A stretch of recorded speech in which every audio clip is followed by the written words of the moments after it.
जीवन का सत्य जियो तो हर पल ऐसे जियो जैसे कि आखिरी हो। रमेश की दिल्ली में एक छोटी सी दुकान थी। उसी दुकान में रमेश साइबर कैफे चलाता था। रमेश की शादी को अब 10 साल पूरे हो चुके थे, साथ ही एक बच्चा भी था, लेकिन जिंदगी में अब पहले जैसी रौनक नहीं थी।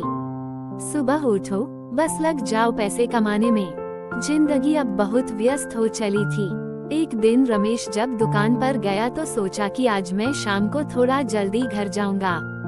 रोजाना रमेश 10 बजे दुकान बंद करता था, लेकिन आज 7 बजे ही दुकान बंद करके चल दिया। मन में सोच रहा था कि आज पत्नी से खूब बातें करूंगा, फिर खाना खाने बाहर जाएंगे, थोड़ा मन भी बहल जाएगा। रमेश जब घर पहुंचा तो श्रीमती उनको देखकर बड़ी खुश हुई। उस समय श्रीमती टीवी पर एक सीरियल देख रही थी।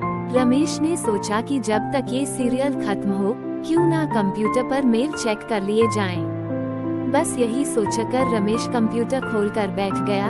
थोड़ी ही देर में श्रीमती ने टेबल पर ही चाय भी ला दी। रमेश चाय पीता हुआ दुकान का कुछ काम करने लगा। मन में बहुत खुशी थी कि अभी थोड़ी देर में बीवी से बात करूंगा और खाना खाने बाहर जाएंगे। टेबल पर काम करते करते समय का पता ही नहीं चला और 8 से 11 बज गए। श्रीमती ने सोचा कि पतिदेव भूखे होंगे तो टेबल पर ही खाना भी लगा दिया।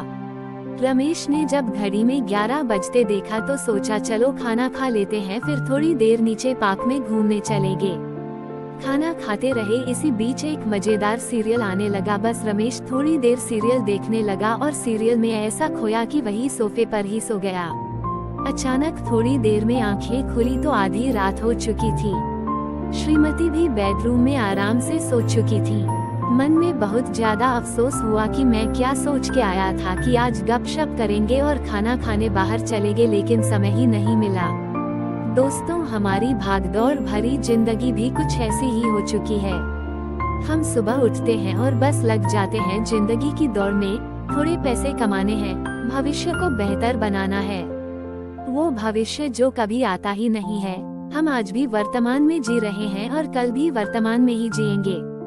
केवल यही समय हमारे पास है जिसमें हम अपनी जिंदगी को बेहतर बना सकते हैं। ना बीते समय पर आपका अधिकार है और ना ही आने वाले समय पर, लेकिन वर्तमान पर आपका पूरा अधिकार है। जिंदगी जी भर के जियो यारों।